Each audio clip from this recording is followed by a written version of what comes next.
O milagre que Deus operou na vida de Carla. Carla tinha 58 anos quando começou a esquecer as coisas mais simples. Primeiro foram os nomes dos netos, depois os compromissos do dia a dia. Ela ria, dizendo que eram coisa da idade, mas o marido, João, notou que algo não estava certo. Um dia, ela saiu para comprar pão e não conseguiu voltar para casa. Um vizinho a reconheceu perdida na praça e a levou de volta. Foi então que o médico confirmou o diagnóstico: Alzheimer em estágio inicial. A notícia abalou a família. João, um homem simples e trabalhador, não sabia o que fazer. Os remédios ajudavam pouco, e Carla piorava a cada mês. Ela, que sempre fora tão ativa cozinhando, costurando e cuidando da casa, agora olhava para as próprias mãos como se não soubesse mais para que serviam. As filhas, Ana e Paula, choravam em silêncio, vendo a mãe se apagar aos poucos. Foi numa tarde de domingo que tudo mudou. João, que nunca havia sido de frequentar igrejas, passou em frente a um pequeno salão alugado onde se reunia a congregação cristã no Brasil, ouvindo os hinos cantados à capela, sentiu uma paz que não entendia. Um irmão, vestindo terno simples e gravata discreta, o cumprimentou com um sorriso sincero. O senhor parece preocupado. Pode entrar, se quiser.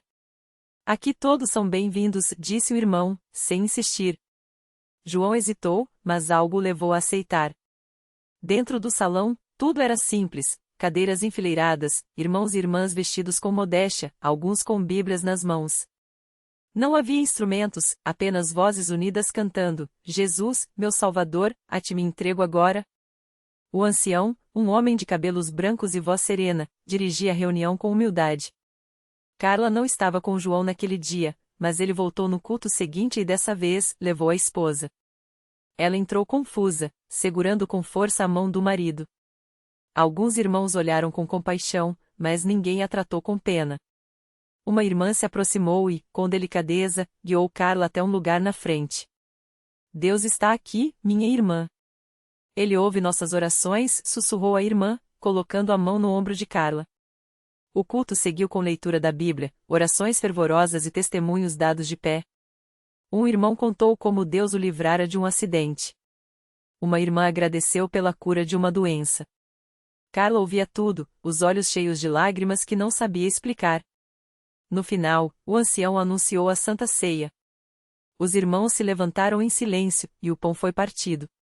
Carla, mesmo sem entender direito, sentiu algo profundo quando o pedaço de pão foi colocado em suas mãos. Isto é o corpo de Cristo, partido por nós, disse o ancião. Ela comeu, e uma paz estranha encheu seu coração. Nos cultos seguintes, João e Carla passaram a ir sempre. Os irmãos oravam por eles, impondo as mãos com fé. Um dia, durante uma reunião de oração, Carla levantou a mão trêmula e pediu para falar. Com voz fraca, mas firme, disse: Eu não sei se vou melhorar, mas sinto que Deus está aqui. Peço que orem por mim. A igreja inteira se ajoelhou. As vozes se uniram em súplica, e Carla chorou como nunca havia chorado antes.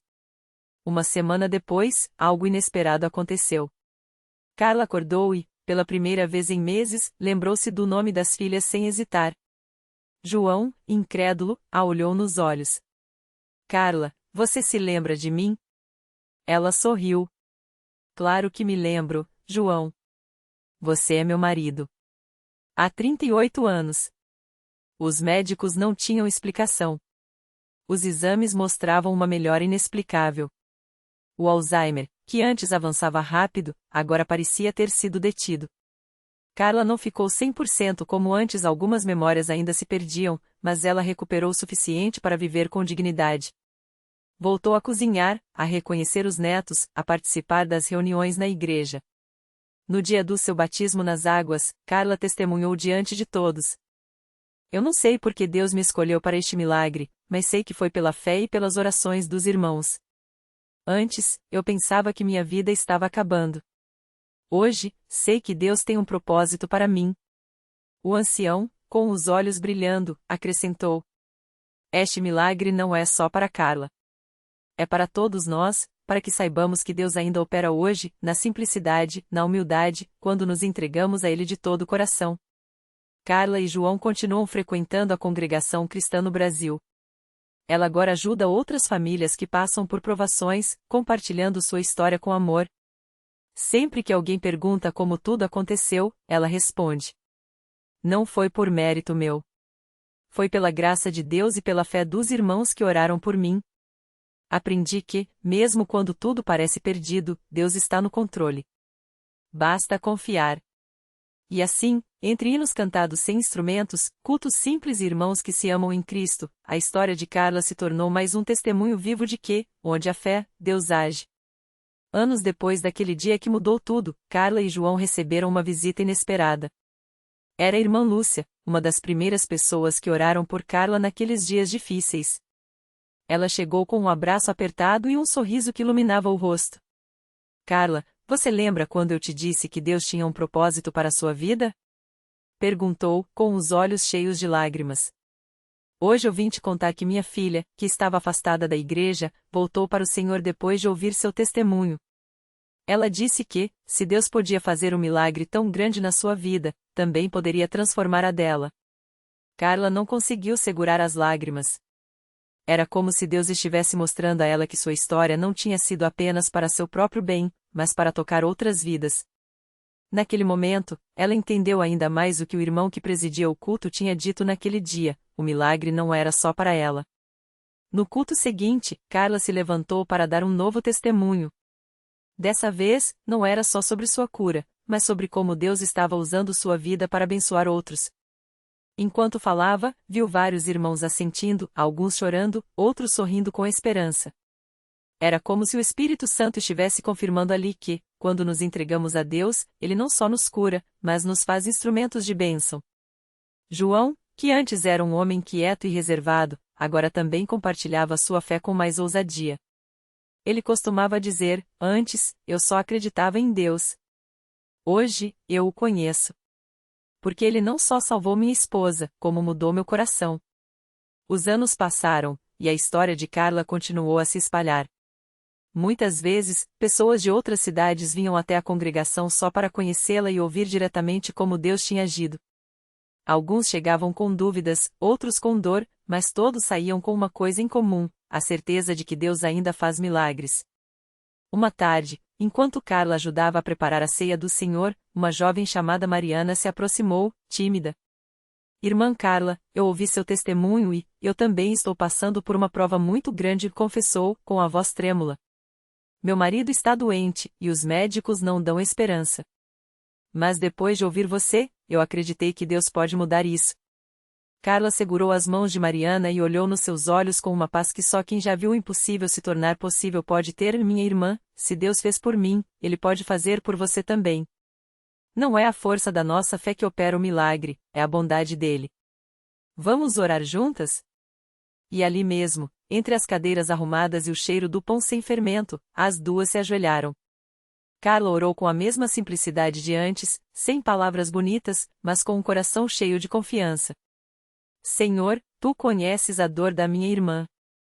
Tu és o mesmo Deus que me curou, que ressuscitou Lázaro, que abriu o mar. Faz por ela o que só Tu podes fazer. Dias depois, Mariana voltou ao culto com um rosto radiante. Irmãos, Deus ouviu nossas orações. Anunciou, com a voz embargada. Os exames do meu marido melhoraram de um jeito que os médicos não explicam. Eles disseram que é como se a doença tivesse regressado sozinha. O culto explodiu em glórias a Deus. Mais uma vez, a congregação viu que, quando o povo de Deus se une em oração, com um coração sincero, o céu responde.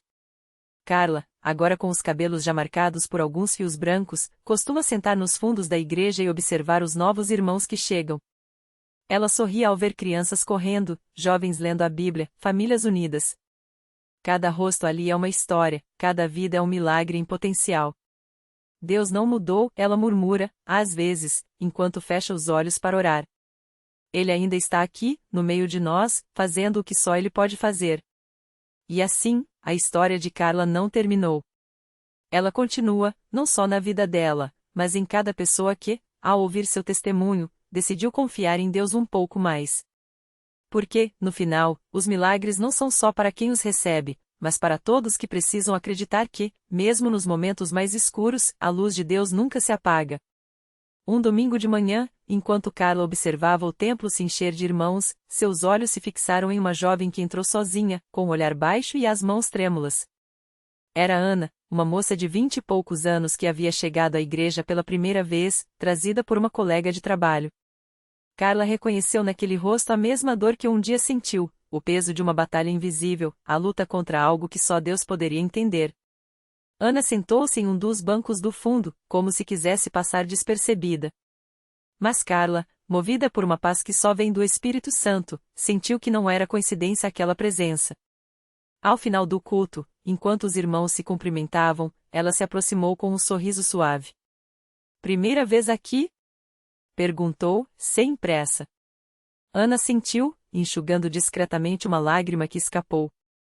"Eu não sei se deveria estar aqui", confessou, com a voz embargada. "Minha vida está tudo errado." Carla não perguntou detalhes. Não precisava. Ela já tinha ouvido aquelas palavras antes, saindo de sua própria boca, anos atrás. Em vez disso, estendeu a mão e tocou levemente no braço da moça. "Deus não olha para o que está errado, filha. Ele olha para o que pode consertar. E aqui, nesse lugar, ele faz isso todos os dias." Ana não voltou no domingo seguinte. Nem no outro. Mas Carla não desistiu. Todas as noites, antes de dormir, ela orava por aquela jovem, pedindo a Deus que a trouxesse de volta. Até que, 3 semanas depois, Ana apareceu novamente, desta vez com os olhos inchados de tanto chorar. "Eu não aguento mais", disse, assim que viu Carla. "Estou com medo de mim mesma." Foi então que Carla a levou para um canto quieto do templo, onde ninguém pudesse ouvir. E Ana contou tudo. A depressão que a acompanhava há anos, os pensamentos ruins que não a deixavam em paz, a sensação de que não havia saída. Carla ouviu em silêncio, mas dentro dela, uma certeza crescia: Deus estava prestes a agir. "Vamos orar", disse, segurando as mãos de Ana com firmeza. "Não é você que vai sair dessa. É Ele." E ali, entre lágrimas e suspiros, elas clamaram. Não foram palavras bonitas ou elaboradas, mas um grito do coração. Carla orou com a mesma fé que um dia a tinha salvado, lembrando a Deus das promessas que nunca falham. Ana, por sua vez, mal conseguia falar, mas seu choro se tornou uma oração sem palavras. De repente, como um vento suave que ninguém viu chegar, uma paz invadiu aquele espaço. Ana sentiu algo estranho, como se um peso imenso fosse tirado de suas costas. Ela abriu os olhos, surpresa, e olhou para Carla. O que foi isso?" Carla sorriu, com os olhos brilhando. "Isso, minha filha, é Deus respondendo." Nos dias que seguiram, Ana começou a frequentar os cultos com mais assiduidade. Não foi fácil. Havia dias em que a batalha voltava, mas agora ela tinha algo que não tinha antes: esperança. E uma irmã na fé que não a deixaria desistir. Um mês depois, durante um culto de oração, Ana se levantou e, com a voz trêmula, deu seu testemunho pela primeira vez. "Eu vim aqui achando que não tinha jeito", disse, olhando para a congregação. "Mas Deus me mostrou que, onde o homem vê o fim, ele vê um começo." Carla, sentada nos fundos como de costume, ouvia aquelas palavras com o coração transbordando. Não era só a história de Ana que estava sendo escrita ali. Era a confirmação de que, quando Deus opera um milagre, ele não para por aí. Cada vida transformada se torna uma semente, capaz de gerar outras histórias, outras vitórias. E assim, o ciclo continuava. Porque na casa do Senhor, os milagres não são apenas lembranças do passado. São promessas vivas, se cumprindo a cada dia, em cada vida que se rende aos pés de Jesus. Carla sabia disso melhor do que ninguém. Afinal, ela mesma era a prova. Carla fechou os olhos por um instante, lembrando-se do dia em que havia entrado naquela mesma igreja pela primeira vez, arrastando os pés como se carregasse o peso do mundo nas costas. Na época, achava que sua vida estava condenada, o diagnóstico médico não deixava margem para esperança, as dívidas sufocavam qualquer sonho, e a solidão era sua companheira mais fiel. Mas ali, entre aquelas paredes, algo havia mudado. Não de uma vez, não como um raio que corta o céu, mas como a luz suave da manhã que, pouco a pouco, dissolve a escuridão. Agora, enquanto Ana terminava seu testemunho e a congregação respondia com amém e lágrimas, Carla sentiu algo arder dentro dela. Não era só gratidão. Era um chamado. Como se Deus sussurrasse em seu coração: você viu o que fiz por você. Agora, mostre aos outros que eu ainda faço o mesmo. Naquela noite, depois do culto, Carla não foi embora direto como de costume. Ficou por último, ajudando a arrumar as cadeiras, enquanto a irmã que cuidava da limpeza a observava com um sorriso conhecedor. Você tá diferente, Carla, disse a irmã, passando um pano na última fileira. Tem alguma coisa que você precisa contar? Carla hesitou, mas então as palavras vieram como um rio que finalmente rompe a barragem. Eu quero servir, falou, a voz firme apesar do tremor nas mãos. Não sei fazer muita coisa, mas se Deus me deu uma segunda chance, eu quero gastar ela aqui, ajudando quem ainda não encontrou a saída. A irmã abraçou-a sem dizer nada, porque às vezes a fé não precisa de palavras. Basta um aperto de mão, um olhar que dizem eu também já estive onde você esteve, e a certeza de que, na casa do Senhor, ninguém fica para trás. Nos dias que seguiram, Carla começou a chegar mais cedo nos cultos. Primeiro, só para arrumar os inários. Depois, para ajudar a receber os visitantes com um sorriso e um café quente. Não demorou para que notassem sua disposição. O pastor, em um domingo de manhã, a chamou ao púlpito não para dar um testemunho, mas para fazer um pedido. Irmã Carla, disse ele, colocando a mão em seu ombro, nós temos visto seu coração. E Deus tem usado você de maneiras que nem você mesma percebe. Hoje, queremos oficializar isso. Você aceita ser uma das responsáveis pelo trabalho de visitação aos enfermos e desanimados? O coração de Carla quase parou. Ela? Visitar pessoas? Mas então se lembrou de Ana, de como uma simples palavra no momento certo havia mudado tudo. Lembrou de si mesma, um ano antes, quando uma visita inesperada de uma irmã da igreja havia plantado a primeira semente de esperança em seu deserto. Eu aceito, respondeu, e as palavras saíram mais leves do que ela imaginava. A primeira casa que visitou foi a de uma senhora chamada Dona Maria, que há meses não saía de casa depois de perder o marido. A porta se abriu apenas uma fresta, e um par de olhos cansados espiou Carla do outro lado. Boa tarde, Dona Maria, disse Carla, segurando uma cesta com pães caseiros e um pequeno livro de mensagens. Eu vim da igreja. Só queria saber se a senhora precisa de alguma coisa. Ou, se quiser, a gente pode conversar um pouco. Dona Maria hesitou. Mas algo na voz de Carla, talvez a falta de pressa, talvez a sinceridade, fez com que a porta se abrisse um pouco mais. Entre, murmurou a senhora, e Carla soube, naquele instante, que não estava ali por acaso. Enquanto tomavam chá na sala mal iluminada, Dona Maria contou sua dor.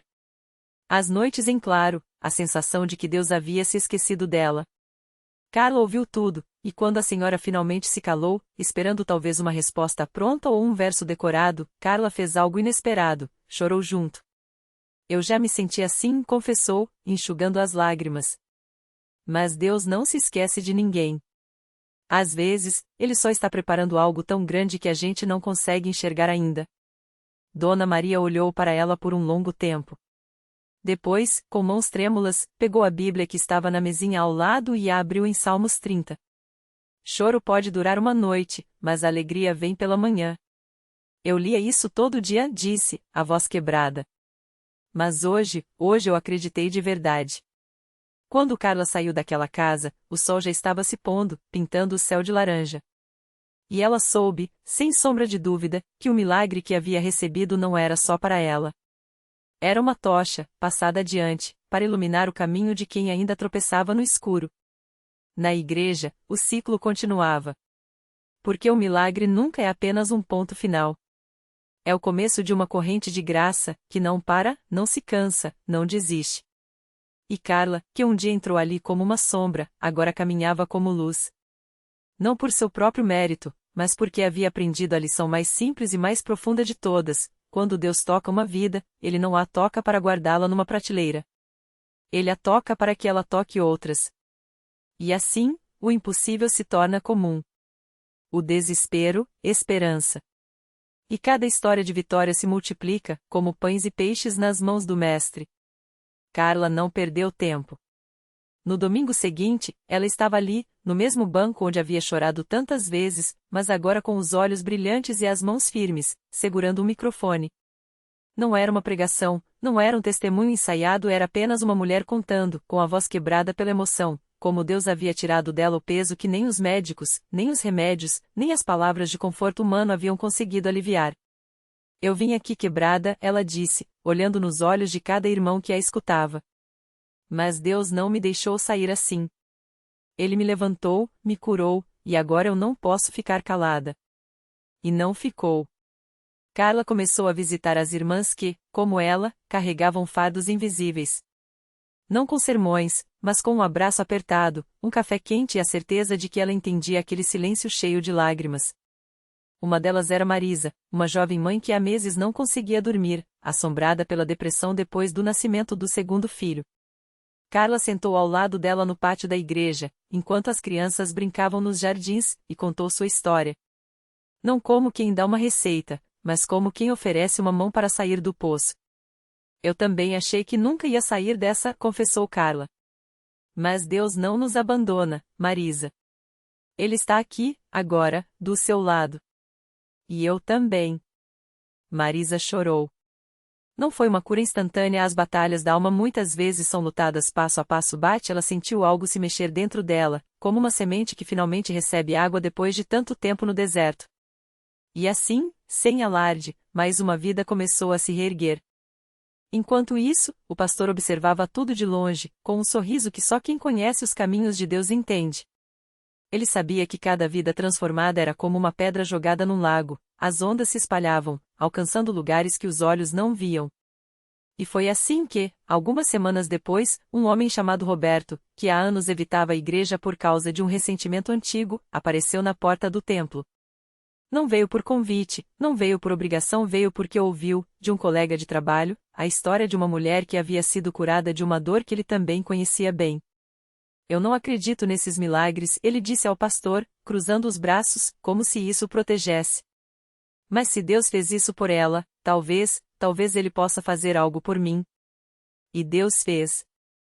Não do jeito que Roberto esperava, não da forma que ele havia imaginado, mas da maneira que só Deus sabe, tocando justamente onde doía, desatando os nós que ele nem sabia que tinha. E quando Roberto, semanas depois, batizou as lágrimas com as águas do batismo, Carla estava lá, na primeira fila, sorrindo como quem vê um filho nascer. Porque era isso, uma família crescendo. Não por acaso, não por esforço humano, mas porque quando Deus começa a agir, ele não para. E cada vida que ele toca se torna um farol, uma prova de que, mesmo nas noites mais escuras, a luz nunca se apaga, ela só está sendo passada de mão em mão. E assim, a igreja continuava cheia. Não de pessoas perfeitas, mas de pessoas que haviam sido encontradas. Não de santos intocáveis, mas de pecadores salvos, curados, restaurados. E no meio deles, Carla, que um dia havia entrado ali arrastando os pés, agora dançava, literalmente dançava nos cultos de ação de graças, com os braços levantados e o coração transbordando de um amor que ela não podia conter. Porque milagre não é só o que acontece no instante. Milagre é o que continua acontecendo, dia após dia, quando uma vida tocada por Deus se recusa a guardar a bênção só para si. E assim, a história de Carla não terminou. Ela se multiplicou. Em Marisa, em Roberto, em dezenas de outros que, como ela, descobriram que a igreja não era um lugar para esconder a dor, mas para entregá-la e ver Deus transformá-la em algo belo. E o ciclo seguia. Porque Deus não cansa de fazer o impossível. E cada vez que um coração se abre, ele entra e a partir daí, nada mais é igual. O ciclo da graça. Anos depois, Carla já não era apenas a mulher que dançava nos cultos. Ela era a mão que segurou a de Marisa quando esta chegou com o peso de um diagnóstico que os médicos chamavam de sem esperança. Foi o abraço que acolheu Roberto na noite em que ele entrou na igreja com as roupas molhadas de chuva e as mãos trêmulas de vício. E foram suas palavras simples, mas carregadas da mesma verdade que um dia a salvara que ecoaram nos corredores daquela comunidade: Deus não tira a dor. Ele a transforma. E o que ele toca, ele usa. O milagre de Carla não teve um fim, porque milagres verdadeiros não se esgotam em si mesmos. Eles se tornam sementes. A igreja que antes era um refúgio para feridos tornou-se um jardim onde brotavam histórias de restauração. Marisa, que chegara arrastando o desespero, agora liderava um grupo de apoio para mães de crianças com doenças raras. Roberto, o homem que tremia nas portas do templo, abria as suas para acolher dependentes químicos, compartilhando o pão e a palavra que o haviam libertado. E assim, o que começou como uma dança solitária de gratidão virou uma sinfonia de vidas resgatadas. A reflexão que fica é que Deus não precisa de heróis, ele usa os quebrantados. Não exige perfeição, mas entrega. O milagre não está apenas no momento em que a cura chega, mas na coragem de deixar que a própria ferida se torne um farol. Carla aprendeu que a fé não é a ausência de stormas, mas a certeza de que, mesmo nelas, há um propósito escrevendo uma história maior. A lição: nunca subestime o poder de uma vida rendida. Porque quando Deus toca um coração, Ele não o cura apenas, Ele o comissiona. E o que começou como um suspiro de alívio pode terminar como um coro de libertação. Afinal, o maior milagre não é o que Deus faz por nós, mas o que Ele faz através de nós quando ousamos acreditar que nossa história, por mais rasgada que esteja, pode ser o início da restauração de alguém. E assim, o ciclo da graça continua.